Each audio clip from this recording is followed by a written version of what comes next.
Ce n'était qu'une petite chute. La voix à l'autre bout du fil semblait distante, presque étouffée. Dis-lui de ne pas en faire toute une histoire. C'étaient les mots froids et détachés de son mari aimant. Une douleur aveuglante fit tourner sa vision dans un flou nauséabond. D'une main tremblante, elle berça doucement son ventre. Alors que sa conscience s'échappait, elle ferma doucement les yeux. Mais à ce moment-là, son mari à l'autre bout de la ligne n'en avait aucune idée. Il ne savait pas que dans quelques jours, il perdrait absolument tout. Il ne savait pas qu'il renoncerait à son avenir de père, à sa famille et à toute sa vie. De son propre fait. Cela s'est produit par un matin en apparence ordinaire. Ansley Callaway dépoussiérait silencieusement et méthodiquement la rampe d'escalier en chêne antique. De la grande demeure coloniale du Connecticut où il vivait. Cordelia avait renvoyé le personnel de maison des années plus tôt, prétendant qu'Ansley devait mériter sa place. C'était une routine matinale qu'elle répétait chaque jour depuis 19 ans de mariage. Du bas de l'escalier, sa belle-mère, Cordelia, la foudroyait du regard. « Vance est malheureux à cause de toi. » La voix cruelle de Cordelia résonna dans le foyer. Ansley ne répondit pas un mot. Comme toujours. Elle avala simplement son orgueil et baissa les yeux vers le sol. « Je suis désolé de vous contrarier ce matin. » L'excuse rôdait sortit sans effort de ses lèvres. Mais Cordelia gravit une marche. « Je ne peux vraiment pas supporter la vue de ton visage misérable. » Ansley était sur la pointe des pieds, se tendant pour essuyer le rebord supérieur de la rampe. Cela s'est produit dans la fraction de seconde suivante. Un choc massif et violent la percuta dans le dos. Cordelia l'avait poussée fort des deux mains, la déséquilibrant complètement. Un cri muet se bloqua dans la gorge d'Ansley alors que la gravité la projetait violemment en avant. Son corps dégringola brutalement les raides marches en bois franc. Elle s'écrasa sur le sol en bas, son corps absorbant des coups brutaux. Une douleur aiguë et suffocante la traversa, lui coupant le souffle. Sa vision se couvrit de neige fraîche, un bourdonnement vicieux résonnant dans ses oreilles. Instinctivement, la main d'Ansley se porta sur son ventre. « S'il vous plaît, laissez simplement mon bébé en sécurité. » Mais ses prières s'évanouirent dans le vide alors qu'elle perdait connaissance. Cordelia se tenait sur l'escalier, fixant sa belle-fille d'un regard mort et glacial. Elle ne fit rien pour appeler le 911. Au lieu de cela, elle prit tranquillement son smartphone et composa le numéro de son fils, Vance. Oh, Vance. Ansley a fait une chute dans l'escalier. Sa voix était totalement plate. Dépourvue de la panique qu'on pourrait avoir quand une personne gît inconsciente sur le sol. À travers le combiné, Vance claqua de la langue avec agacement. Ce n'était qu'une petite chute. Elle est tellement maladroite, c'est incroyable. Il semblait profondément dérangé. Dis-lui de ne pas en faire toute une histoire. À ce moment-là, une douce voix féminine ricana près de Vance. Qui est au téléphone? Ma femme. Vance se prélassait dans le lit king size d'un hôtel-boutique du centre-ville avec sa maîtresse. Sloan Whitmore. Tous deux riaient ensemble, totalement insouciants. Pendant que sa femme flottait entre la vie et la mort sur un sol en bois franc glacial. Vance était occupé à rêver d'une brillante nouvelle vie avec une autre femme. Ce n'est que beaucoup plus tard qu'une ambulance fut enfin appelée.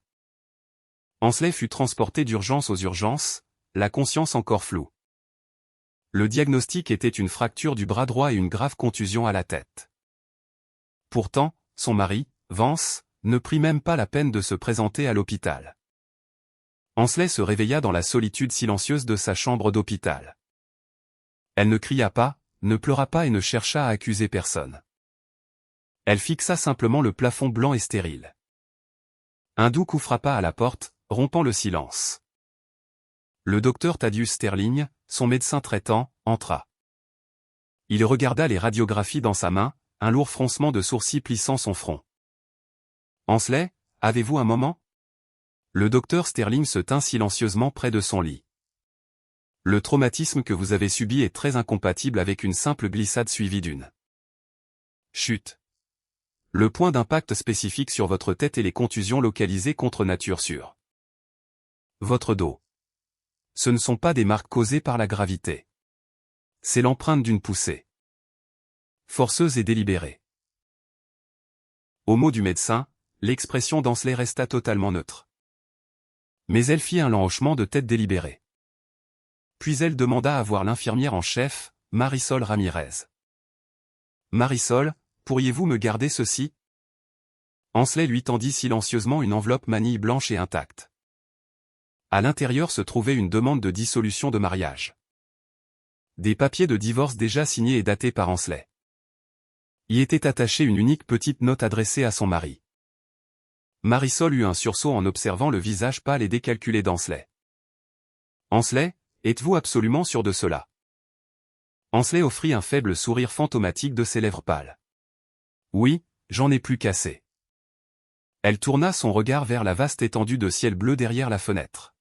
« Quand il viendra demain, donnez-lui ceci, s'il vous plaît. » Il n'y avait ni colère ni tristesse dans la voix d'Ansley. C'était le silence absolu et glaçant qui suit 19 ans d'endurance qui finissent par céder. Pourquoi ne laissait-elle rien d'autre qu'un document juridique signé? Pourquoi ne criait-elle pas sa trahison? Vance n'avait aucune idée de ce que son dédaigneux « n'en fait pas toute une histoire » signifiait. Réellement. Il n'avait aucune idée de ce qu'il allait trouver dans cette chambre d'hôpital vide. La porte de la chambre s'ouvrit sans bruit. L'homme qui entra était le père d'Ansley, Gideon Mercé. Ayant passé 30 ans comme inspecteur des homicides pour la police d'État, il pouvait analyser l'atmosphère d'une pièce en une fraction de seconde. Il vit le corps contusionné de sa fille, le plâtre épais sur son bras. La gaze blanche enveloppant sa tête. Un parent normal s'en serait effondré. Aurait hurlé d'horreur ou aurait immédiatement appelé le mari et la belle-mère pour déclencher l'enfer. Mais Gideon était différent. « Je suis là », déclara-t-il d'une voix basse et rauque, marchant droit vers le lit de sa fille. « Je suis désolé, papa. Désolé de t'avoir appelé d'un coup », croassa Ansley. Gideon secoua la tête en silence, ayant vu d'innombrables scènes de crime. La situation puait le crime à plein nez.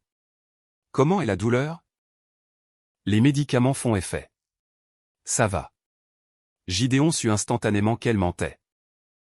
Le sourire forcé et fragile sur le visage de sa fille était empreint d'une épuisante et profonde détresse. Sans un mot de plus. Il ouvrit son sac en cuir noir et en sortit un appareil photo réflexe haut de gamme.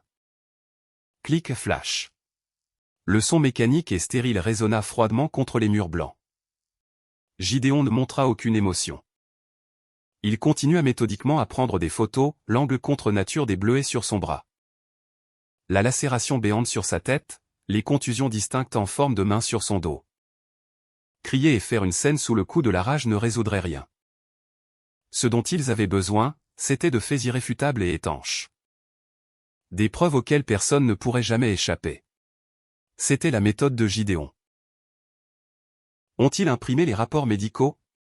Oui, sur le comptoir là-bas. Gideon regarda là où elle pointait. Mais à côté de l'évaluation médicale officielle se trouvait une épaisse pile de cahiers de notes à spirale. C'était une copie des journaux méticuleusement détaillés qu'Ansley tenait depuis des années. En feuilletant les pages, Gideon vit une écriture dense et soignée documentant un véritable enfer. Aujourd'hui. Cordelia a encore jeté mon dîner à la poubelle. Elle a essayé de me pousser dans l'escalier depuis le palier du 2e étage. C'était un catalogue incroyable d'abus, les agressions verbales irrationnelles de sa belle-mère. Les jours où elle était forcée de récurer le carrelage de la cuisine à genoux juste pour satisfaire les exigences sadiques de Cordelia, le rejet flagrant de tout cela par son mari. Même les blessures mineures subies dans la maison au fil des ans étaient consignées avec la date, l'heure et le contexte exact. Gideon lut les documents, la mâchoire crispée, avant de les ranger soigneusement dans son sac. J'ai parlé à la société de sécurité. J'ai les enregistrements et j'ai déjà demandé un service à mon ancien commissariat. Un policier en civil est assis dans le hall en bas et tu es transféré dans une aile sécurisée ce soir. Personne ne s'approchera de toi. Ansley fit un léger hochement de tête. Le lien entre le père et la fille dépassait l'amour familial à cet instant. Ils partageaient une résolution froide comme l'acier. Au même moment, Vance était assis dans un restaurant chic du centre-ville. Assise en face de lui, sa maîtresse, Sloan. « Attends, ta femme a vraiment été hospitalisée ?» demanda Sloan, faisant tourner son cabernet avec un sourire moqueur. Vance soupira et haussa les épaules. « Ouais. Elle a fait une chute dans l'escalier à la maison. Elle fait toujours toute une histoire pour rien. Mais n'est-ce pas l'occasion parfaite ?» Sloan laissa échapper un rire clair et mélodieux. « Si elle demande le divorce, ta vie sera tellement plus simple. » Vance ricana en coupant dans son filet mignon. « Honnêtement, j'en ai marre de voir son visage misérable, à toujours marcher sur des œufs. À jouer les victimes. » Sloan se pencha à travers la table, les yeux étincelants.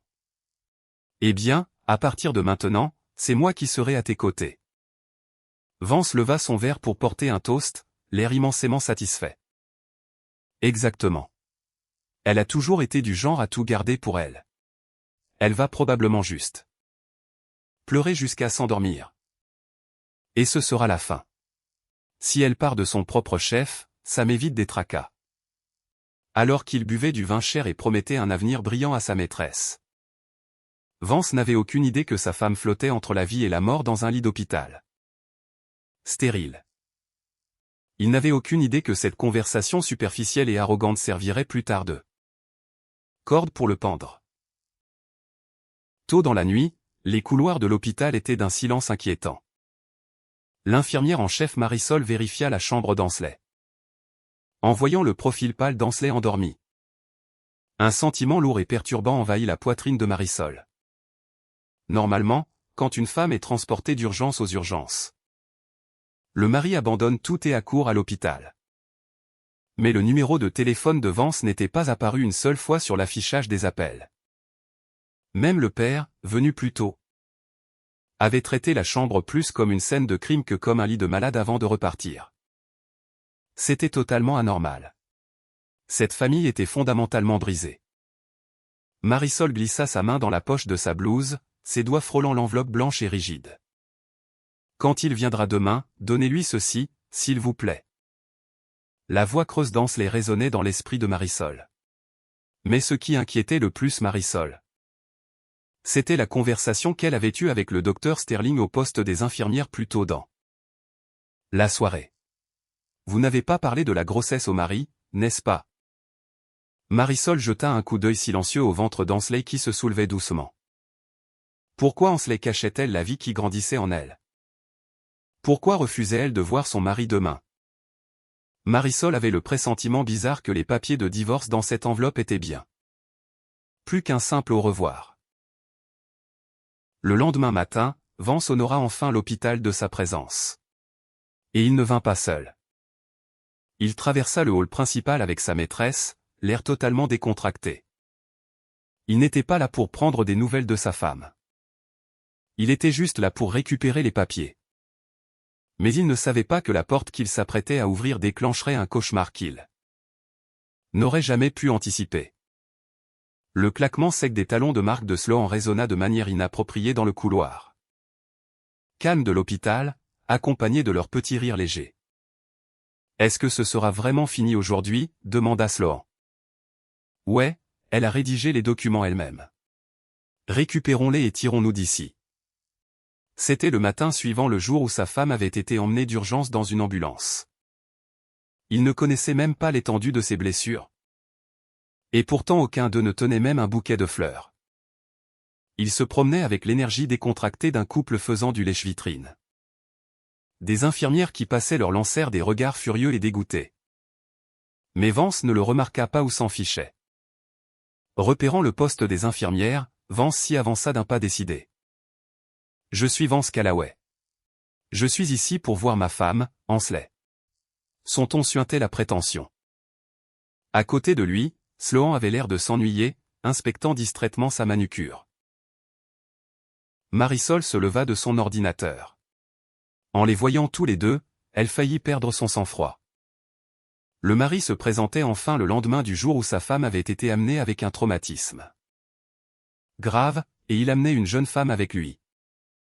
Dans toutes ces années dans le domaine de la santé, Marisol n'avait jamais été témoin d'une chose aussi grotesquement déplacée. Une colère sourde bouillonnait dans sa poitrine, mais elle conserva son grand professionnalisme. « Vous devez être Monsieur Callaway, dit-elle, sa voix tombant à un froid clinique. « Ouais, dans quelle chambre est-elle » demanda Vance avec impatience. « Je crains », Marisol se redressa, son regard perçant. « Que votre femme ne refuse actuellement toute visite. » Le sourcil de Vance tressaillit d'agacement. « Refuse les visites ? Qu'est-ce que ça veut dire ? » Cela signifie que c'est le souhait explicite et légalement documenté de votre femme de ne voir personne, répondit fermement Marisol. En entendant cela, Sloan laissa échapper un rire moqueur. C'est quoi cette histoire ? Elle boude ? Elle est juste folle de rage parce qu'on est venu ensemble. Les yeux de Marisol se fixèrent sur Sloan comme un prédateur. Cette femme n'avait aucune idée que la vie d'Ansley ne tenait qu'à un fil. Et pourtant elle se tenait là à rire. Mais Marisol garda le silence. Elle avait un travail à faire. « Monsieur Callaway, votre femme m'a demandé de vous donner ceci. » Marisol fit glisser l'enveloppe blanche et intacte sur le comptoir. Vance claqua de la langue, l'attrapant brutalement. Il déchira le sceau sans une hésitation. À l'intérieur se trouvait un document juridique soigneusement plié. Une demande de dissolution de mariage. En bas, la signature d'Ansley était tracée d'une écriture belle et régulière. Enfin face à la réalité, un sourire suffisant et paresseux s'étala sur le visage de Vance. Tout ce que j'ai à faire, c'est prendre ça, c'est bien ça ? Il y a encore une chose à l'intérieur, monsieur. Au mot de Marisol, Vance pencha l'enveloppe. Un petit carré de papier blanc plié s'en échappa et tomba au sol. Vance le ramassa et le déplia avec désinvolture. Là, écrit de la main d'Ansley, se trouvait une seule brève sentence. « Ce que tu n'as pas su protéger, je le protégerai. » Vance fronça les sourcils, ricanant fort. « C'est quoi ce bordel ? C'est censé être une culpabilisation ?» Sloan se pencha sur son bras, le lisant en haussant les épaules. « Ça ressemble à de la mauvaise poésie. Jouez les victimes jusqu'au bout. Ignorons-la simplement. Peu importe. J'ai ce pourquoi je suis venu. » Vance fourra négligemment la demande de divorce et le mot dans la poche de sa veste. « Allons-y, Sloan. » Les deux se retournèrent et s'éloignèrent sans jamais jeter un coup d'œil vers l'aile des patients. Il ne s'enquit jamais de l'état de sa femme. Il ne demanda jamais comment elle était tombée. Il savourait simplement sa liberté nouvellement acquise. Quittant pratiquement l'hôpital en sautillant. Marisol regarda son dos, les yeux plissés. Ils n'en ont absolument aucune idée, pensa-t-elle. Ils ne comprenaient pas le poids immense derrière cette unique phrase ni la vraie raison pour laquelle Ansley refusait de le voir. Juste à ce moment-là, le docteur Sterling sortit d'une salle d'examen. Est-il parti ? Oui. Parfaitement content, a pris ses papiers et est pratiquement parti en courant, dit Marisol. Incapable de cacher le dégoût dans sa voix. Le docteur Sterling regarda son dossier en poussant un lourd soupir. Il ne sait vraiment pas encore. N'est-ce pas ? Qu'il a déjà été complètement effacé de sa propre famille. La nuit précédente, Ansley avait été transférée en silence dans un service totalement différent. Elle savait avec une certitude agonisante que son mari amènerait sa maîtresse. Elle a disparu de l'étage général pour garantir sa propre sécurité absolue. Vance pensait qu'il était celui qui jetait sa femme, mais la réalité était exactement l'inverse. Il avait déjà été effacé de sa vie. Un homme qui n'a pas su protéger ce qui comptait n'avait aucun avenir en tant que père de toute façon. Ce papier de divorce signé n'était pas le billet de Vance pour la liberté. C'était le déclencheur d'un compte à rebours qui l'entraînerait tout droit en enfer. Ce que tu n'as pas su protéger. Quand cet homme insensé apprendrait enfin la vraie signification de ces mots. À quel point son arrogance superficielle volerait-elle en éclats. Une prémonition lourde et de mauvais augure s'installa dans l'hôpital froid. Vance déverrouilla la porte d'entrée de la demeure du Connecticut d'une excellente humeur. Dans le salon, Cordelia buvait tranquillement du thé Earl Grey. Il paraissait impossible de relier cela au fait que sa belle-fille avait été emmenée dans une ambulance la veille. « Maman, c'est fait », annonça Vance, tirant les documents de sa poche poitrine et les jetant sur la table basse. La demande de divorce, complète avec la signature d'Ansley. Cordelia mit ses lunettes de lecture, l'inspectant de près. Oh, elle l'a vraiment signé. Un sourire malveillant et pervers s'installa sur son visage. On dirait qu'elle comprend enfin sa place. C'était vraiment une femme maladroite et pathétique. Dégringoler les escaliers comme ça, tellement indigne. Cordelia ne ressentait absolument aucun remords d'avoir poussé Ansley. « Eh bien, tu es enfin libre, » dit Cordelia. « Je n'ai jamais aimé cette fille ténébreuse de toute façon. Elle ne correspondait pas à cette maison. » Vance s'enfonça profondément dans le canapé moelleux, en riant. « Ouais, maintenant je peux épouser Sloan. C'est un soulagement qu'elle soit partie d'elle-même. » Les deux rirent, traitant Ansley comme rien de plus qu'un parasite éliminé. Il n'y avait aucune gratitude pour la femme qui avait géré toute leur maison pendant près de 2 décennies, 19 ans de dévouement silencieux et sans plainte. Et il croyait pouvoir effacer son existence avec un simple morceau de papier. Ce soir-là, dans un appartement de luxe en haute tour, Vance et Sloan buvaient du vin. « Waouh, elle ne se bat vraiment pas, n'est-ce pas ?» roucoula Sloan, appuyant sa tête contre l'épaule de Vance. Sloan tapota la demande de divorce rigide sur la table basse en verre de son ongle manucuré. Regarde cette signature dramatique. C'est elle qui n'a pas su protéger son propre mariage. Tout ce qu'elle a fait, c'est s'enfuir. Vance ricana en approuvant. Ouais, elle est pathétique. S'écarter est la seule chose pour laquelle elle est douée. Ils se pavanaient comme de véritables vainqueurs. Mais leur complexe de supériorité superficielle reposait sur des fondations incroyablement fragiles. À ce moment exact, dans la salle de conférence insonorisée d'un cabinet d'avocats prestigieux, une montagne de documents était étalée sur un lourd bureau en acajou. Maître Rowena Kensington les observait avec une attention aiguisée comme un rasoir. Assis en face d'elle se trouvait le père d'Ansley, Gideon. « Monsieur Mercey, j'ai tout examiné », la voix calme et autoritaire de Rowena remplit la pièce. Les entrées du journal, les antécédents médicaux, tout est impeccablement documenté. Gideon fit un bref hochement de tête sans changer d'expression. Ma fille ne s'est pas contentée de subir pendant 19 ans. Elle gardait une trace pour le jour où cela arriverait inévitablement. Rowena ramassa une photographie glacée de 20x25 cm. C'était la photo de la contusion sur le dos d'Ansley que Gideon avait prise à l'hôpital. Et nous avons la preuve irréfutable. Les images de sécurité intérieure que vous avez assignées. Grâce à vos contacts. Rowena appuya sur la barre d'espace de son MacBook. Les images haute définition de la caméra Nest intérieure de la maison se mirent en lecture. Elle montrait Ansley nettoyant l'escalier. Elle montrait Cordelia s'approchant silencieusement par derrière.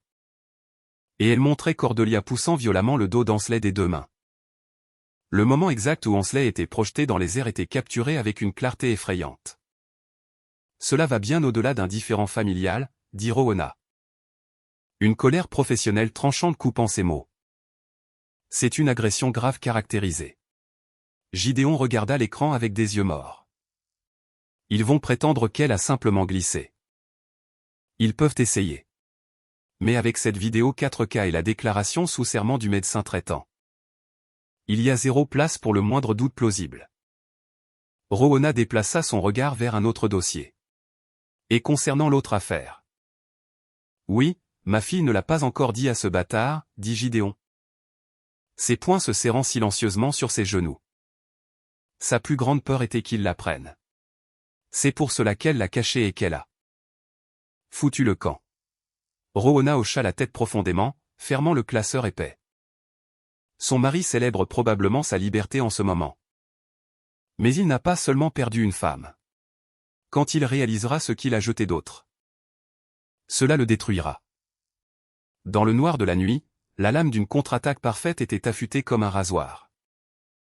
Vance et Cordelia n'en savaient absolument rien. La femme dont ils s'étaient moqués et qu'ils avaient méprisée avait déjà une lame froide pressée. contre leur gorge, et elle gardait un secret monumental capable de changer une vie. Un secret dont Vance était complètement aveugle. Le lendemain matin, la maison des Callaway était dans un état de rénovation chaotique. Plusieurs grands sacs poubelles noirs étaient éparpillés sur le sol du salon. Cordelia arrachait violemment les vêtements d'Ansley des placards. Mon Dieu, son goût est si bas de gamme. Regarde cette couleur. C'est carrément déprimant. Ricana Cordelia, fourrant indistinctement les vêtements dans les sacs poubelles. 19 ans de la vie d'Ansley. Ses effets personnels, ses souvenirs traités comme des déchets biologiques. Les photographies, les livres auxquels Ansley tenait. Cordelia les jeta tous sans une seconde d'hésitation. Dans la salle de bain, Vance vidait les produits de toilette d'Ansley. Maman? Je jette aussi tout son maquillage. Elle ne remettra plus jamais les pieds dans cette maison. Vance avait l'air rafraîchi et soulagé, comme s'il sortait les poubelles. Il sortit son iPhone, un sourire cruel jouant sur ses lèvres. Je viens d'annuler son accès comme utilisateur autorisé sur l'Amex. Elle n'a plus un centime de mon argent maintenant. Qu'elle revienne en rampant. Il est trop tard. Vance pensait avoir coincé Ansley en échec et mat. Il l'avait mise à la porte. Avait coupé ses ressources financières et l'avait laissé initier le divorce. Il n'y avait pas de retour en arrière possible.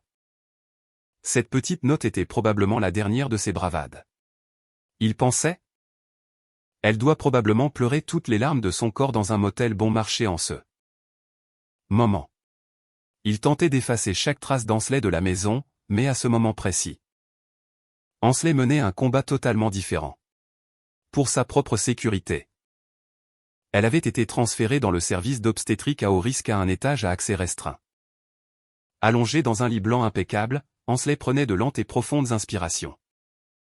Ce n'était pas seulement le lancement lancinant de son bras fracturé. Une douleur sourde et brûlante irradiait dans le bas de son dos et son bassin suite à la chute. Brutal. Ansley grimaça, caressant doucement son ventre. 19 ans d'abus psychologiques avaient réduit son âme en poussière. Mais la violence de ce matin-là était fondamentalement différente. Elle avait été poussée dans cet escalier avec une intention meurtrière explicite. Si elle était tombée différemment, si elle avait reçu l'impact directement sur l'abdomen. La simple pensée la faisait trembler violemment. La porte s'ouvrit et le docteur Sterling entra, suivi de près par l'infirmière Marisol, dont le visage était marqué par l'inquiétude. « Ansley, comment vous sentez-vous aujourd'hui » La voix du docteur Sterling était exceptionnellement prudente et douce. « Docteur » Ansley le regarda, son visage pâle désespéré. « Est-ce que mon bébé va vraiment bien ?» Le docteur Sterling s'arrêta près de son lit, hochant la tête lentement et fermement. « Oui, à l'heure actuelle, le fœtus est stable et indemne. Mais je ne vais pas vous mentir. C'était une situation incroyablement dangereuse. Le traumatisme contondant posait un risque massif. De décollement du placenta ou de fausses couches. » Des larmes coulèrent immédiatement des yeux d'Ansley. « Dieu merci. Dieu merci. » Elle enroula ses deux bras de manière protectrice autour de son ventre. Il y avait une raison pour laquelle elle avait caché cette grossesse à son mari pendant des mois. C'était pour protéger son enfant à naître de la malice dérangée de sa belle-mère. Si Cordelia savait qu'elle était enceinte, on ne savait pas ce qu'elle pourrait faire. Et Vance, il n'avait jamais une seule fois validé les peurs d'Ansley. Maman ne pense pas à mal. Tu es juste dramatique. Ces mots avaient poussé Ansley au bord de l'abîme du désespoir. Mais le temps de la fuite était révolu. Ansley essuya ses larmes et regarda le docteur Sterling droit dans les yeux. « Docteur, j'ai besoin d'une faveur. J'ai besoin que vous transmettiez tous mes dossiers médicaux à mon avocate. » Immédiatement. Le docteur Sterling fit un hochement de tête solennel. « Votre père et maître Kensington sont déjà dessus. Tout ce que vous avez à faire, c'est de vous concentrer sur votre protection et celle de votre enfant. Reposez-vous simplement. » Marisol posa doucement une main sur l'épaule d'Ansley. « Personne ne vous fera plus jamais de mal. Nous sommes là. » Ansley expira profondément, regardant le ciel bleu vif à travers la fenêtre. La femme faible et misérable qui s'était laissée acculer était morte et enterrée. Pendant ce temps, Vance se prélassait dans le salon de sa maison quand son iPhone vibra. C'était un numéro inconnu. C'est qui? Tellement chiant, marmonna Vance, appuyant sur le bouton pour refuser. Juste à ce moment-là, la sonnette d'entrée retentit fort. Je vais ouvrir, cria Cordelia, c'est pas léger alors qu'elle se dirigeait vers le hall. La livraison était une épaisse enveloppe recommandée. L'adresse de retour indiquait Kensington et Associés, cabinet d'avocats. Mais Cordelia y jeta à peine un coup d'œil. Oh, c'est probablement juste une lettre de supplication pathétique d'Ansley, ricana Cordelia, jetant l'enveloppe non ouverte sur la console de l'entrée. Ils n'avaient aucune idée que le sol sous leurs pieds se dérobait. La mère et le fils arrogants, totalement convaincus d'avoir gagné, étaient déjà piégés dans une cage sans issue. La tempête d'un châtiment absolu était déjà à leur porte. Fixant le plafond de sa chambre d'hôpital, Ansley réfléchissait en silence au passé. La nouvelle vie qui grandissait en elle n'était pas son seul secret. 3 mois plus tôt, Ansley avait remarqué un léger changement dans son corps et avait visité une clinique de gynécologie. Seule la photo de l'échographie montrait un tout petit cœur qui battait. Après avoir subi de multiples échecs de FIV au début de la trentaine, Vance avait carrément refusé d'essayer à nouveau. Ansley avait accepté depuis longtemps que la maternité n'était tout simplement pas inscrite dans son destin.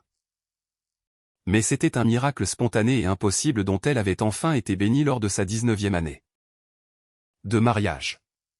À son âge, c'était considéré comme une grossesse tardive à haut risque, rendant l'enfant qui grandissait en elle infiniment plus précieux et fragile. Normalement, une femme se précipiterait chez elle pour le dire à son mari, pleurant de joie alors qu'ils s'embrassaient. Mais Ansley avait enfoui la photo de l'échographie au fond de la doublure de son sac à main. La veille de la visite à la clinique, Ansley avait ramassé la veste de costume abandonnée de Vance. Un reçu était tombé de la poche. C'était pour un dîner pour 2 dans un restaurant étoilé au Michelin, suivi d'un débit de chez Tiffany & Company pour un pendentif en diamant. Vance ne lui avait pas acheté de cadeau depuis plus d'une décennie. Elle le soupçonnait depuis longtemps de voir quelqu'un d'autre. Mais voir la preuve transforma ses soupçons en une certitude froide et paralysante. Si elle lui disait qu'elle était enceinte maintenant, que se passerait-il? Il ne serait pas heureux. Il aurait l'air agacé et claquerait de la langue. Il ne rompra certainement pas avec sa maîtresse. Et Cordelia? Tu essaies juste de piéger mon fils pour son argent? Je doute qu'un enfant de toi soit digne du nom des Callaway, dirait-elle sans aucun doute. Elle ne pouvait pas élever un enfant en sécurité dans cette maison toxique et suffocante. Réalisant cela, Ansley ne s'effondra pas en pleurs.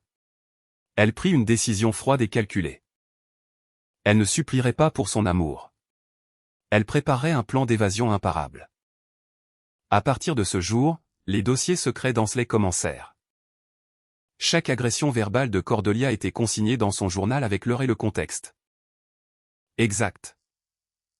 Les appels téléphoniques tardifs et suspects de Vance ainsi que ses absences inexpliquées étaient enregistrés pour capturer les conversations du salon.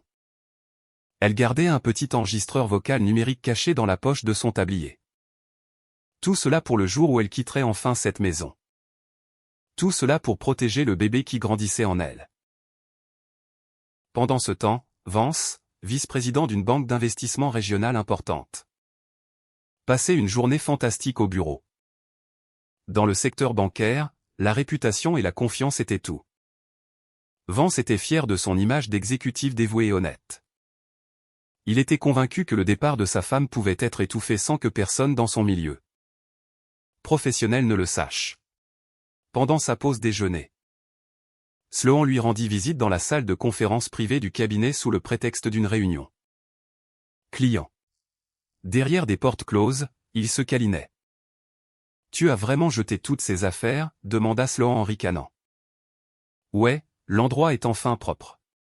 Mon espace de penderie a doublé, » dit Vance, buvant une gorgée de son espresso avec un sourire suffisant. « On devrait aller regarder des nouveaux meubles ce week-end. J'ai trop hâte. » Ils étaient entièrement plongés dans leurs propres fantasmes. Vance croyait fermement qu'une fois qu'il aurait déposé la demande de divorce d'Ansley auprès du greffe du comté, sa brillante nouvelle vie commencerait officiellement. Mais en dehors de sa bulle, les fondations de sa carrière étaient démontées brique par brique. À ce moment exact, Maître Rowena Kensington lisait la dernière entrée du journal d'Ansley. Écrite d'une écriture tremblante, on pouvait y lire « Aujourd'hui. Cordelia m'a poussé dans l'escalier. Vance a donné la priorité à sa maîtresse plutôt que de venir à l'hôpital. Je ne laisserai jamais ces gens s'approcher de mon enfant. » Rowena ferma le journal, ses yeux froids comme la glace, et décrocha son téléphone de bureau. Elle avait toutes les preuves dont elle avait besoin. Elle avait les pleins pouvoirs d'Ansley. Tout ce qui restait à faire, c'était d'exécuter systématiquement le coup fatal. Rowena composa le numéro principal de la banque d'investissement. Dans la salle de conférence de la banque, le téléphone de bureau de Vance sonna. C'était la réceptionniste qui transférait un appel externe. Vance Callaway à l'appareil, répondit Vance avec sa voix professionnelle et polie de banquier. Monsieur Callaway. Une voix féminine calme et glaçante résonna à travers la ligne. Je suis maître Rowena Kensington, l'avocate représentant votre femme, Ansley Callaway. Le sourire de Vance se figea instantanément. Avocate? À côté de lui, Sloan pencha la tête avec confusion. Je vous contacte selon les instructions strictes de ma cliente. À partir de ce moment, toute communication passera par moi. Il vous est légalement interdit d'entrer en contact direct avec Ansley. Vance ricana, gonflant le torse pour projeter de la confiance. Ah. Vous parlez d'un drame. Une avocate pour un simple divorce. J'ai déjà la demande. Une fois que je l'aurai signée et déposée, ce sera fini. Rowena ne manqua pas une seconde. Sa voix tomba à une température en dessous de 0. Vous êtes victime d'une illusion massive. Monsieur Callaway. Ma cliente ne cherche pas seulement la dissolution du mariage. Le cœur de Vance rata un battement. Nous engageons actuellement des poursuites judiciaires agressives contre vous et votre mère, Cordelia Callaway, pour d'importants dommages et intérêts civils. De plus, nous travaillons en tandem avec les autorités concernant l'agression grave caractérisée commise contre ma cliente. Tout le sang quitta le visage de Vance. Agression? De quoi vous parlez? Elle a juste glissé dans l'escalier. Nous avons des preuves irréfutables prouvant le contraire. Des notifications légales formelles arriveront à votre domicile et à votre lieu de travail sous peu. Clic, la ligne coupa. La tonalité résonna fort dans la salle de conférence silencieuse. Qu'est-ce qui va pas, Vance? La voix de Sloan semblait venir de kilomètres à la ronde. Vance fixa le combiné du téléphone sans comprendre le piège effrayant dans lequel il venait de tomber, mais une terreur rampante et primale lui montait déjà le long de la colonne vertébrale. L'écran du téléphone s'éteignit et une sueur froide perla dans son dos. Une avocate, un procès, une agression grave. Il pensait qu'il pouvait simplement prétendre qu'elle était tombée et que ce serait la fin. Mais ils avaient tout préparé. C'était quoi cet appel? Demanda Sloan, observant le visage pâle de Vance. C'est ta femme? Mon Dieu, elle est tellement obsessive. Sloan n'avait toujours aucune idée de la gravité de la situation. Vance força un sourire rigide et contre nature. Non, c'est rien. Juste une erreur administrative avec des papiers. Je dois retourner à mon bureau. Ça te dérange, dit. Allez. Il poussa pratiquement Sloan vers la sortie, son esprit s'emballant. Mais au moment où il sortit de la salle de conférence, il se figea. Là se tenait Monsieur Abernathy, l'associé gérant du cabinet. Son visage était furieux. Callaway, dans mon bureau. Maintenant. Ce n'était pas son ton joyeux habituel. C'était un grondement étouffé et grave. Le cœur de Vance commença à battre contre ses côtes comme un marteau-piqueur. Il se précipita dans le grand bureau d'angle d'Abernathy. Sur le bureau en acajou se trouvait une épaisse enveloppe marron. Vance, nom de Dieu, c'est quoi ça? Abernathy frappa le document du dos de la main. C'était la notification légale recommandée de Kensington et Associés. Je viens de recevoir une notification officielle d'un cabinet d'avocats renommé indiquant qu'un de mes vice-présidents est impliqué dans une grave agression domestique et des affaires extra-conjugales. Nous gérons des centaines de millions d'actifs de clients. Vance? Ce cabinet ne peut pas et ne sera pas entraîné dans un cauchemar de relations publiques criminelles. L'esprit de Vance devint totalement vierge. Il n'avait jamais imaginé qu'ils enverraient les documents directement à l'associé gérant. Pour un exécutif en gestion de patrimoine, une vie personnelle scandaleuse était une peine de mort. C'est une erreur. Ma femme fait juste une dépression nerveuse. Elle surréagit. C'est un énorme malentendu, implora Vance avec affolement. Abernathy le regarda avec un dégoût pur. Les avocats de haut niveau ne rédigent pas des avis comme celui-ci pour des malentendus. Vance? À compter d'aujourd'hui. Tu es en congé administratif non payé en attendant une enquête interne complète. Le conseil d'administration se réunira pour décider de ton avenir ici. Congé administratif dans le monde des affaires. C'était un terme poli pour une exécution de carrière. La réputation qu'il avait mise 2 décennies à bâtir s'effondrait en cendres. Vance sortit du bureau en trébuchant, ses jambes lui semblant lourdes comme du plomb. Les autres banquiers et analystes le fixaient, chuchotant, leurs yeux remplis d'un jugement froid. Ces escaliers avaient déchiré la fierté de Vance en lambeaux. Pendant ce temps, le chaos avait éclaté dans le salon des Callaway. Cordelia avait enfin ouvert l'enveloppe qu'elle avait jetée sur la table. En voyant l'entête de Kensington et Associés, elle commença à lire. En quelques secondes, son visage prit la couleur de la craie. Le document décrivait explicitement les accusations. Blessure corporelle grave résultant de voies de fait intentionnelles, poussée dans un escalier. Préparation de poursuites pénales formelles auprès de la police d'État. Mise en œuvre immédiate d'une ordonnance de protection. Demande de dommages-intérêts punitifs considérables. La tasse de thé dans la main de Cordelia trembla de manière incontrôlable. C'est quoi ça? Qu'est-ce que ça veut dire? C'était juste une petite dispute familiale. Le mot « police » fit disjoncter le cerveau de Cordelia. Juste à ce moment-là, la porte d'entrée s'ouvrit à la volée. Vance entra, le visage pâle, ne prenant même pas la peine de retirer ses chaussures. « Maman, cette folle a engagé un requin comme avocate », la voix de Vance était aiguë. Tremblante de panique. Cordelia enfonça les papiers contre le torse de son fils, ses yeux grands ouverts de terreur. « Vance ? Il est dit qu'ils vont voir la police. Ils vont m'arrêter. Je voulais juste lui donner une leçon. » Cordelia n'avait toujours pas saisi la gravité de son crime.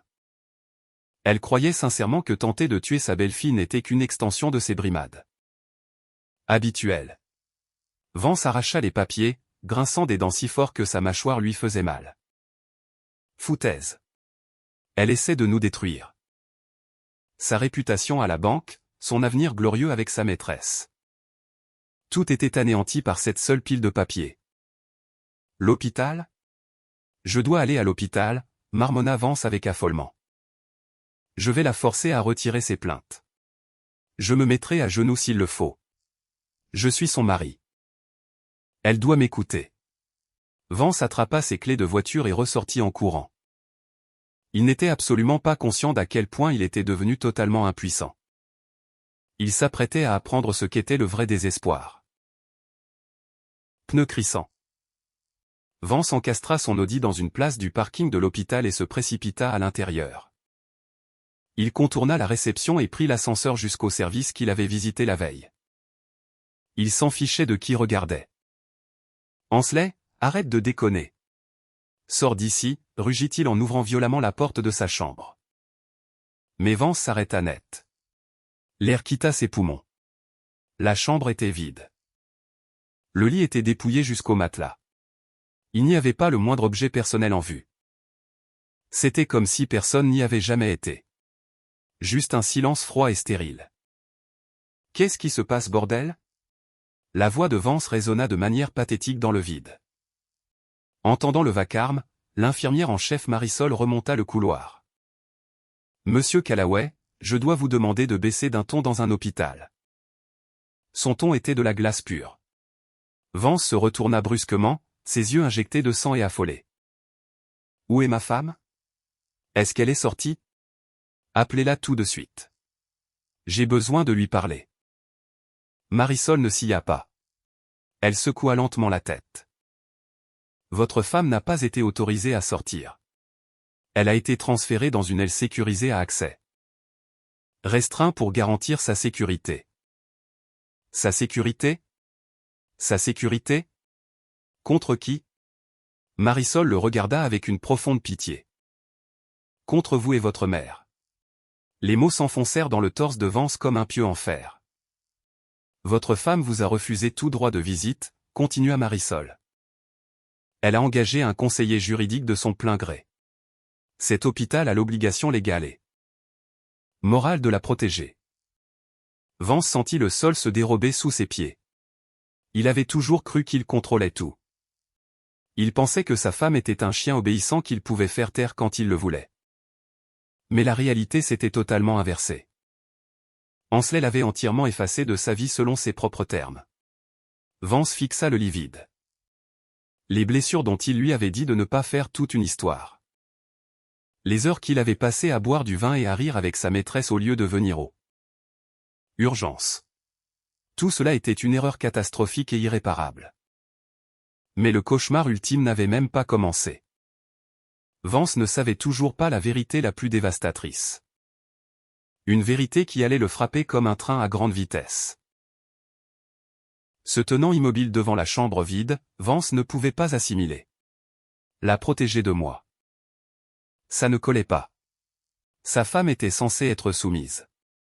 Elle était censée subir les abus en silence. Monsieur Callaway, un mot, s'il vous plaît. Une voix profonde et résonnante l'interpella depuis derrière lui. Vance se retourna pour voir le docteur Sterling dans sa blouse blanche. À côté de lui se tenait une femme dans un costume sur mesure élégant. Je suis maître Rowena Kensington. Je représente votre femme. C'était la même voix glaciale que celle du téléphone à la banque. Vance recula en trébuchant, le visage tressaillant. Pourquoi son avocate est-elle à l'hôpital? Rowena tira une photo glacée de 20x25 cm de sa serviette. Monsieur Callaway. Vous avez prétendu que les blessures de votre femme provenaient d'une simple chute. Souhaitez-vous réviser cette déclaration après avoir regardé ceci? Vance regarda la photo et son souffle s'arrêta. C'était une capture d'écran de la caméra Nest de son propre couloir. Elle montrait les mains de Cordelia poussant violemment le dos d'Ansley. C'était une preuve absolue et incontestable. Maman l'a poussé. Les mains de Vance se mirent à trembler violemment. C'est une agression criminelle, la voix de Rowena résonna dans le couloir. Nous avons déjà soumis les enregistrements et déposé une plainte officielle auprès de la police. Les inspecteurs vont amener votre mère pour un interrogatoire très bientôt. La police. Vance se prit la tête, essayant désespérément d'aligner des mots. Attendez, arrêtez. C'est juste une dispute familiale. Si la police s'en mêle. Ma carrière à la banque est morte. À ces mots, les yeux du docteur Sterling s'enflammèrent d'une colère intense. Vous ne pensez encore qu'à vous-même, n'est-ce pas? La colère silencieuse du médecin était effrayante.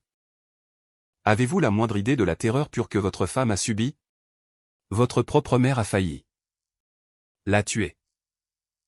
Et vous n'avez même pas pris la peine de quitter le lit de votre maîtresse pour venir la voir. Poignardé droit dans son point le plus vulnérable, Vance s'étouffa avec ces mots. Mais son ego pathétique ne le laissait toujours pas céder. Je suis son mari. J'ai le droit de la voir. Laissez-moi parler à Ansley. Je peux lui expliquer. Il éleva la voix et essaya de les dépasser vers l'aile sécurisée.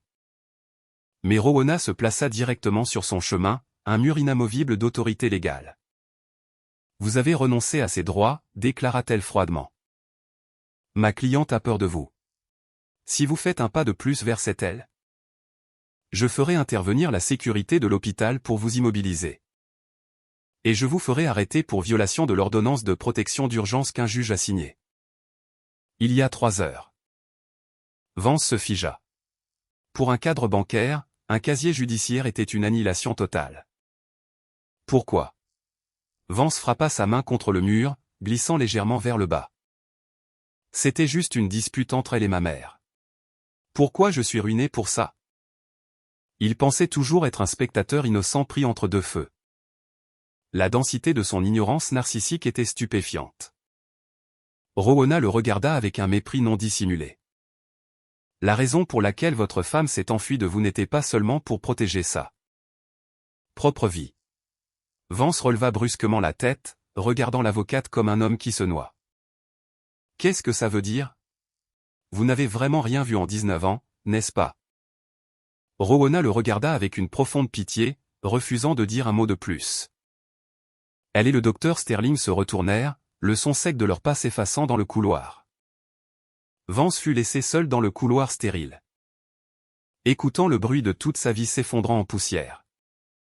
Mais il ne savait toujours pas la vérité la plus effrayante. Il ne savait pas ce qu'Ansley avait mis sa vie en jeu pour protéger. Il ne savait pas la grandeur de ce qu'il avait perdu pour toujours. Fuyant vers sa voiture dans le parking, Vance hyperventilait. Une sueur froide trempait sa chemise de créateur.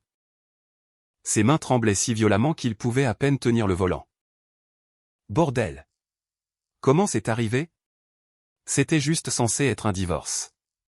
Elle piquait juste une crise. Et partait. Pourquoi ça dégénère en accusation criminelle? Son iPhone vibra sur le tableau de bord. L'identifiant de l'appelant affichait le nom de Sloan. Désespéré de trouver du réconfort, d'avoir quelqu'un pour lui dire qu'il n'était pas le méchant. Vance décrocha frénétiquement. Sloan, bébé, écoute-moi. J'ai besoin de te voir tout de suite. Qu'est-ce qui se passe bordel, Vance? La voix de Sloan à l'autre bout était hystérique et furieuse. Toute la banque parle. Ils disent que tu as été mis en congé pour un scandale de violence domestique. Le cœur de Vance s'effondra. Sloan, attends. Tu sais que les RH viennent de m'appeler? Pourquoi le bordel d'avocate de ta femme m'a nommé? Dans la plainte éthique? Ils m'ont dit de faire mes cartons. Vance bafouilla sauvagement. C'est une erreur. Je ne l'ai pas touché. J'ai juste besoin de quelques jours pour régler ça. S'il te plaît. Sloan laissa échapper un rire vicieux et moqueur. Régler ça? Je viens de perdre ma carrière à cause de toi. Tu m'as dit que si tu mettais ta femme à la porte, tout serait parfait. Tu n'as pas dit que j'allais être entraîné dans une enquête criminelle. Sloan, s'il te plaît. On allait se marier. Tu es devenu fou? Ne me recontactez plus jamais. L'appel coupa. L'écran Bluetooth de l'Audi s'éteignit. Vance resta assis sur le siège conducteur, totalement paralysé. Son avenir brillant avec sa belle maîtresse venait de se dissoudre comme du sucre dans l'eau. Traînant les pieds, Vance retourna à la maison coloniale. Au moment où il entra, il entendit Cordelia hurler. « Qu'est-ce que je fais? Qu'est-ce que je fais ?» Cordelia hyperventilait sur le canapé, se tenant la tête. Les documents juridiques étaient éparpillés partout. « Vance, la police va venir. Ils vont me mettre en prison. Je voulais juste lui faire peur un peu. » Son arrogance aristocratique habituelle avait totalement disparu. Elle n'était plus qu'une vieille femme terrifiée et pathétique essayant de sauver sa propre peau. Une rage noire et venimeuse explosa à l'intérieur de Vance. C'était à faute, rugit-il, faisant sursauter Cordelia violemment. Tu l'as poussé dans l'escalier. Tu as ruiné ma vie. Mon travail est parti. Tout est parti à cause de toi. Cordelia hurla en retour. En quoi c'est ma faute?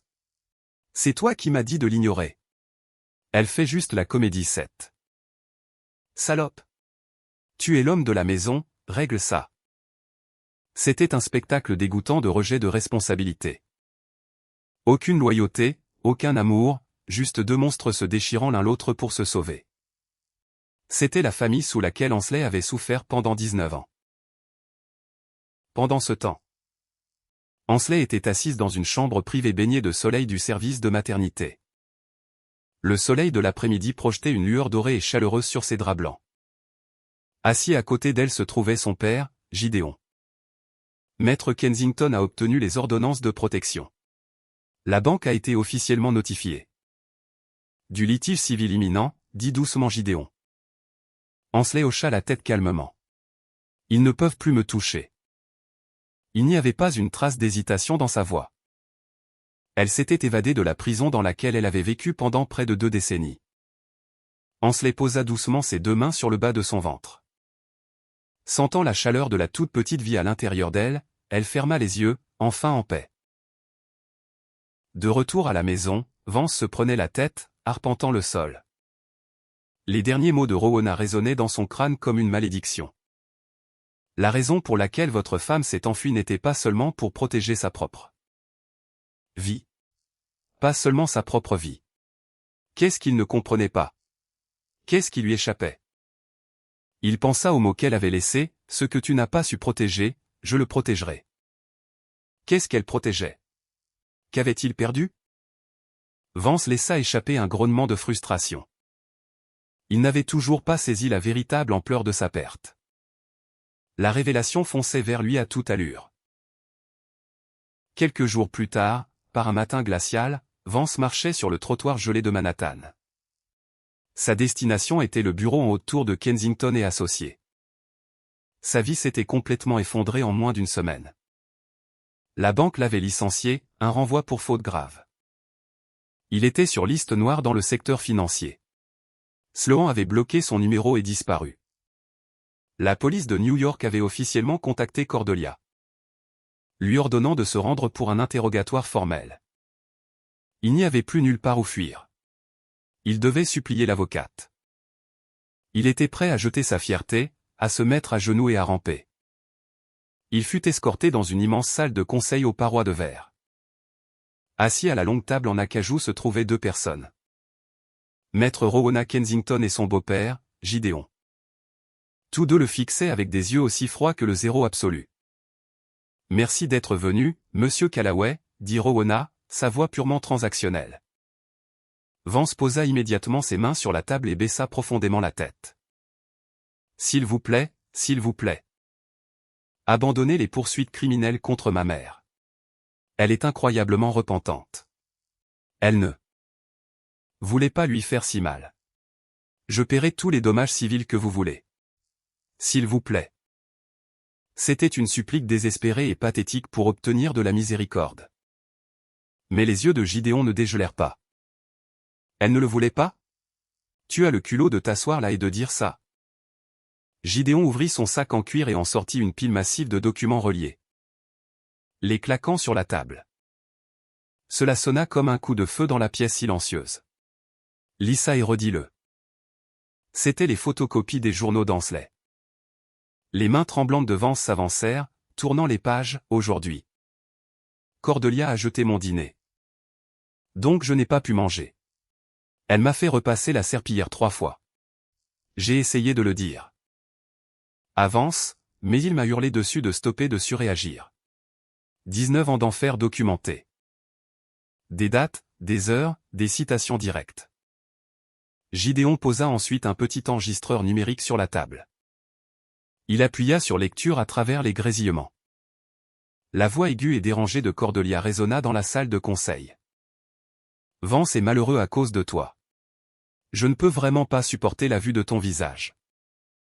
Misérable. Vance recula en trébuchant, le visage cendré. C'est un mensonge. Ansley ne m'a jamais dit que c'était aussi grave. Parce que tu refusais de la croire, la voix profonde de Gideon coupa Vance comme une machette. Chaque fois qu'elle te tendait la main, tu rejetais sa douleur comme étant de la comédie. Alors elle a renoncé à toi complètement. La gorge de Vance était sèche comme un os. Il ne pouvait pas formuler de réponse. Il avait toujours pensé que sa femme n'était qu'une imbécile docile qui supporterait tout ce qu'il lui imposerait. Mais elle ne l'était pas. Elle avait forgé silencieusement, méthodiquement la lame qui allait les exécuter. Elle menait une guerre seule dans cette maison depuis 19 ans. La somme totale des dommages civils et de la restitution punitive est décrite dans ce document. Rowana fit glisser une feuille de papier à travers la table. Vance regarda le chiffre, ses yeux sortant de ses orbites. C'était une somme tellement astronomique qu'elle effacerait son plan d'épargne retraite. Ses indemnités de départ, et forcerait la vente de la maison. Je ne peux pas payer ça. Je n'ai pas cette liquidité. Si vous ne payez pas, nous placerons une saisie sur vos actifs et saisirons vos futurs salaires. Déclara Rowana platement. C'est le prix de ce que vous avez laissé arriver à votre femme. Vance agrippa le papier, ses lèvres tremblant. Le dernier mot d'Ansley lui revint à l'esprit, ce que tu n'as pas su protéger. Je le protégerai. Dites-moi, s'étouffa Vance en regardant Rowana. Qu'est-ce qu'elle protège? Qu'est-ce que j'ai perdu? Rowana empila ses papiers, son regard sans merci. Vous êtes vraiment aveugle jusqu'à la fin. Vous n'avez aucune idée de la cruauté de ce que vous avez fait. Rowana se leva lentement, le regardant de haut comme un insecte. Pourquoi pensez-vous que votre femme a été transférée dans une aile sécurisée? Pourquoi? Avait-elle besoin de ce niveau de soins spécifique après être tombée dans l'escalier? Utilisez ce qu'il vous reste de cerveau, monsieur Callaway, et réfléchissez. Une aile sécurisée. L'esprit de Vance s'emballait, essayant de relier les points. Ce n'était pas l'orthopédie. Ce n'était pas la neurologie. Une aile sécurisée. Il repensa aux derniers mois. Ansley avait été malade. Elle avait l'air pâle chaque fois qu'elle sentait de la nourriture cuire. Cordelia l'avait accusée d'être paresseuse. Vance lui avait dit d'aller simplement dormir si elle était fatiguée. Et le jour où elle était tombée, elle était roulée en boule au bas de l'escalier, se tenant le ventre des deux mains. Pourquoi avait-elle cette posture de protection si étrange? Non, ça ne se peut pas. Tout le sang quitta le visage de Vance, ses yeux s'agrandirent d'une terreur pure. Tout son corps se mit à trembler de manière incontrôlable. Ansley avait souffert à travers tout cela toute seule, endurant les nausées matinales. Cachant une grossesse, protégeant une vie toute seule. Et Cordelia l'avait poussée dans l'escalier, et Vance l'avait laissé là. Lui disant de ne pas en faire toute une histoire pendant qu'il allait dans un hôtel coucher avec une autre femme. Une vague de regrets nauséabondes remonta violemment dans l'estomac de Vance. S'il s'était simplement précipité à l'hôpital ce jour-là, s'il l'avait écouté juste une fois. Mon bébé. Au moment où il essaya de prononcer ces mots, un désespoir écrasant l'anéantit. Il n'avait absolument aucun droit de se faire appeler père. Il n'avait pas seulement abandonné sa femme. Il avait été le complice de la tentative de meurtre de son propre enfant à naître. Gideon porta le coup fatal final. Ne retrace plus jamais ton visage devant ma fille. Elle va vivre une nouvelle vie avec son enfant. Loin des ordures dans ton genre. La vérité brisa enfin Vance. Il s'effondra à genoux là, dans la salle de conseil. Il pressa sa tête contre la moquette, hurlant et sanglotant comme un animal blessé. Mais peu importe combien de larmes il versait, le temps ne rembobinerait jamais. Ce qu'il avait perdu était d'une grandeur insondable. Le poids insupportable de ses péchés impardonnables commença à le draguer vers une obscurité éternelle et suffocante. Vance ne se rappelait pas comment il était rentré chez lui depuis le cabinet d'avocat. Ses pieds lui semblaient en plomb. Son cerveau disjonctait. La voix froide de l'avocat tournoyait dans sa tête comme un disque rayé. Votre femme était enceinte. Un enfant. 19 ans d'attente, et ils avaient enfin créé une vie. Cela aurait dû être un moment de larmes et d'embrassades partagées. Mais sa mère avait failli tuer cet enfant, et il avait ri des blessures en parlant d'exagération. Pendant que sa femme reposait dans un lit d'hôpital, terrifiée à l'idée de perdre son bébé. Il buvait du vin cher et enfouissait son visage dans le cou de sa maîtresse. Qu'est-ce que j'ai fait, bordel? Vance s'effondra sur le trottoir, vomissant violemment dans le caniveau. Il comprenait enfin la réalité monstrueuse de ses actes. Pendant ce temps, Sloan plongeait elle aussi dans son propre enfer personnel. Elle était dans son appartement au loyer élevé, fourrant frénétiquement des vêtements dans des cartons en carton. Le scandale de la liaison du vice-président et de l'enquête pour violence domestique s'était répandu dans les cercles de Wall Street comme une traînée de poudre. incapable de supporter les regards glacés et les potins toxiques. Sloan avait été forcé de démissionner volontairement de son poste lucratif. C'est une blague? Pourquoi ça m'arrive à moi, hurla Sloan, jetant le pendentif en diamant Tiffany que Vance lui avait acheté contre le sol en bois franc. Elle pensait qu'elle allait l'épouser et devenir une riche femme trophée. Au lieu de cela, elle était au chômage, déshonorée et radioactive dans l'industrie financière. Un homme qui ne protège pas sa femme ne protégera certainement pas sa maîtresse. C'était un fait simple et brutal que Sloan réalisait seulement maintenant. Elle s'effondra sur le sol, pleurant des larmes de regret amer. Quand Vance franchit enfin la porte d'entrée de sa maison en trébuchant, Cordelia se précipita sur lui. « Vance, pourquoi tu as mis si longtemps? Qu'a dit l'avocate? » Cordelia était encore plus agacée que terrifiée. « Je ne leur paierai pas un centime. Elle a tout inventé. Elle essaie de me vendre à la police. Cette femme indigne. » En voyant le visage hideux et autoprotecteur de sa mère, Vance eut l'impression de regarder un monstre pour la première fois de sa vie. « Maman, Ansley était enceinte », Vance força les mots à sortir de sa gorge détruite. Cordelia se figea complètement. « Elle portait mon enfant. Tu as poussé ton propre petit enfant dans un escalier. » Vance pensait que cette révélation la briserait enfin, la ferait tomber à genoux de remords. Mais la réponse de Cordelia défiait la compréhension humaine. « Enceinte? Est-ce seulement le tien? » Vance ne pouvait pas en croire ses oreilles. Elle n'a pas pu tomber enceinte pendant 19 ans. Et tout à coup, elle l'est? C'est ridiculeux. Elle a probablement couché avec un homme au hasard. Ferme ta gueule. Le rugissement de Vance fit trembler les fenêtres. Cordelia sursauta, ses yeux grands ouverts de choc. Tu es folle? Elle protégeait notre bébé, et tu as tout détruit. Vance s'effondra sur le sol, se tenant la tête. La mère douce et aimante qu'il croyait connaître n'avait jamais existé. C'était une sociopathe qui considérait sa belle-fille comme une propriété et traitait la vie humaine comme des ordures. Ansley avait vécu dans une cage avec ce monstre pendant 19 ans. Et il avait ignoré chacun de ses cris de détresse désespérés. Ding-dong. La sonnette retentit, un son sec et effrayant. Le visage de Cordelia se vida de sa couleur. Sur le moniteur ring près de la porte se tenaient 2 policiers en uniforme de la police de New York. Cordelia Callaway, nous avons un mandat pour votre arrestation concernant une agression grave. La voix ferme de l'officier sortit du haut-parleur. Cordelia recula, agrippant le bras de Vance. Non, pas la police. Vance, fais-les partir. Dis-leur qu'elle a juste trébuché. Dis-leur. Son visage était contorsionné dans un masque laid et pathétique de panique. Vance regarda ses mains sur son bras et la repoussa froidement. C'est fini, maman. Assume la responsabilité de tes actes. Tu as ruiné ma vie. Vance fixa le sol, s'avançant et ouvrant la porte d'entrée. Les officiers entrèrent. Cordelia tenta de s'enfuir par la porte arrière, hurlant et pleurant. Mais fut immédiatement rattrapée et menottée par les flics. Laissez-moi. Je n'ai rien fait de mal. Elle est tombée toute seule. J'aime mon fils. Des voisins sortaient sur leur pelouse bien entretenue, observant le spectacle.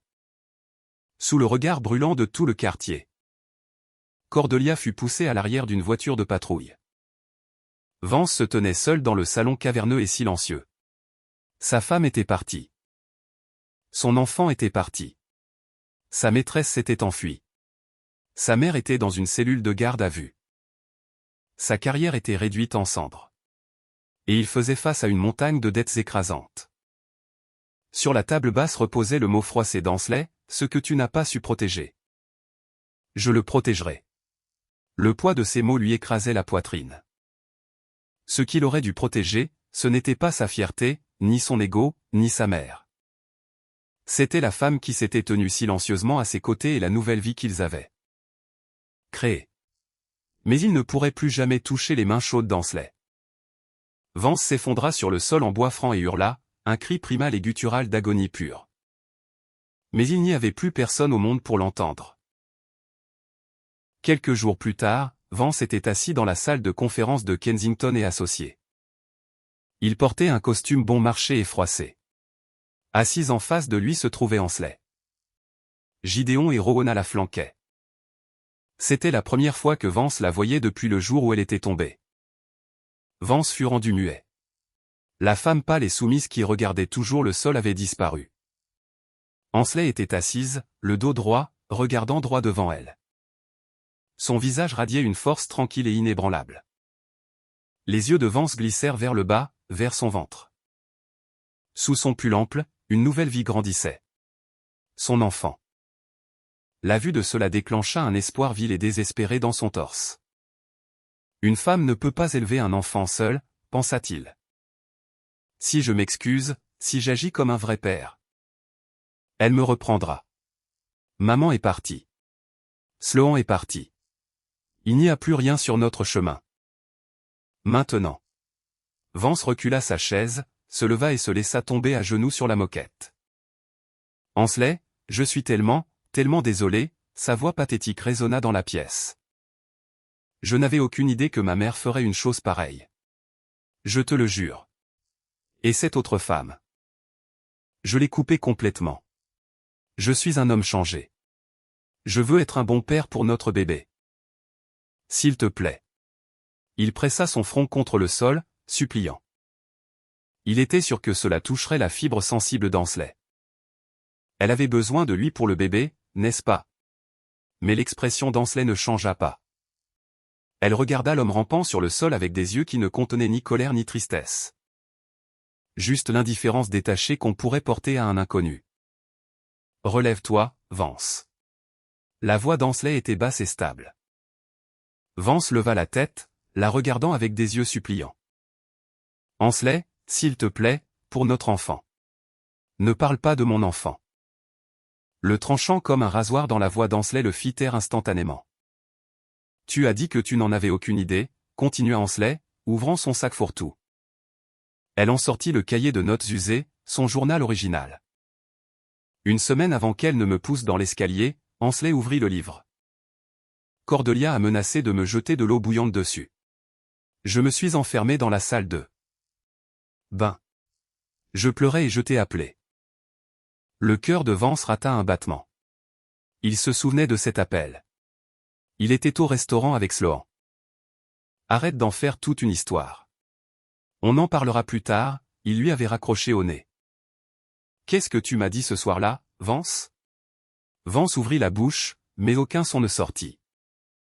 Il ne pouvait pas se défendre. Tu ne peux pas dire que tu ne savais pas, dit Ansley, ses mots le découpant comme un scalpel. Tu as simplement choisi de l'ignorer. Non, j'étais. Le travail était tellement stressant.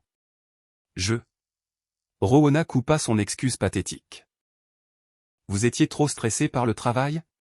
Le rapport de l'enquêteur privé montre que vous étiez dans un hôtel avec votre maîtresse pendant cet appel téléphonique exact. Rowena fit glisser un dossier sur la table décrivant les déplacements de Vance et Sloan. Je vais vous dire la vérité ultime, Monsieur Callaway, dit Rowena de manière glaciale. Le moment exact où votre femme a décidé que vous étiez mort pour elle. Vance regarda alternativement l'avocate et sa femme. Terrifié, Ansley le fixa, son regard perçant son âme. Quand Cordelia m'a poussé, j'ai subi le choc de plein fouet, dit doucement Ansley. À travers la douleur aveuglante, je pouvais l'entendre. Avant même qu'elle n'appelle le 911. Elle t'a appelé. Tout le sang quitta la tête de Vance. Alors que je perdais et reprenais conscience. J'ai entendu ta voix dans le haut-parleur du téléphone. N'en fais pas toute une histoire. Ce n'était qu'une petite chute.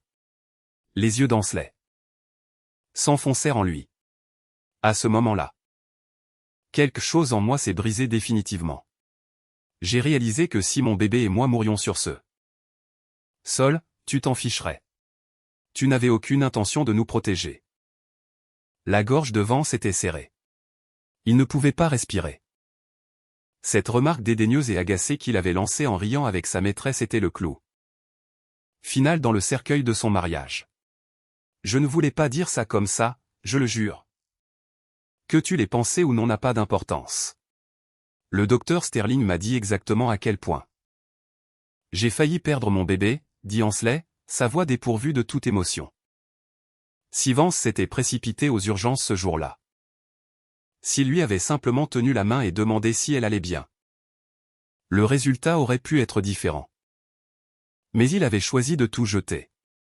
Il n'avait pas seulement rejeté une femme énervante. Il avait jeté son propre sang, son propre avenir pour un moment fugace de plaisir selfish. Comprenez-vous maintenant, monsieur Callaway? Rowena porta le coup de grâce. Vous n'avez pas seulement manqué de protéger votre femme. Vous avez pris votre propre avenir de père et vous l'avez écrasé de vos propres mains. Vance laissa échapper un cri étranglé, sans souffle, se tenant la tête. L'ignorance n'était plus une excuse. C'était le résultat direct de sa propre arrogance et de son indifférence. Oh mon Dieu! Les gémissements misérables et brisés d'un homme ruiné résonnèrent dans la salle de conseil. C'était un homme adulte, morve et larmes coulant sur son visage, suppliant sur le sol. Ansley, s'il te plaît. Pense au gosse. Un gosse a besoin d'un père. Je ferai n'importe quoi. Je serai meilleur. Il ne pensait encore qu'à son propre salut, utilisant l'enfant comme monnaie d'échange. Ansley le regarda avec des yeux qui auraient pu geler l'enfer. Ce que tu n'as pas su protéger, sa voix calme dominait la pièce. Elle enroula ses bras autour de son ventre. Je ne te laisserai plus jamais y toucher. Cette unique phrase brisa le dernier fragment d'espoir de Vance. Pourquoi? Je suis ton mari. Je suis le père. J'ai juste fait une erreur. Ansley porta la frappe finale. Je n'ai pas gardé le silence pour te punir, Vance. Vance leva les yeux, abasourdi. J'ai gardé le silence pour que, quand la fin arriverait, tu comprennes pleinement que c'est toi qui as choisi cela. J'ai gardé le silence pour te laisser prouver sans l'ombre d'un doute que tu ne nous protégerais jamais. Vance s'arrêta de respirer. Si elle lui avait hurlé dessus, il aurait trouvé des excuses. Il aurait rejeté la faute sur sa mère. Alors Ansley était restée parfaitement silencieuse, rassemblant les preuves pendant qu'il creusait sa propre tombe, attendant le jour où il renoncerait définitivement à son droit d'être père. Signer les papiers. Rowena plaça le règlement final et le décret de divorce devant lui. Cela exigeait une pension alimentaire astronomique. Une pension pour l'enfant et un renoncement complet aux droits parentaux. Si je signe ça, je perds tout. Si vous ne le signez pas, nous vous emmenons au procès. Nous vous détruisons publiquement et nous obtenons exactement le même résultat, répondit Rowena. Submergé par un désespoir pur, Vance ramassa le stylo. D'une main violentement tremblante, il signa son nom.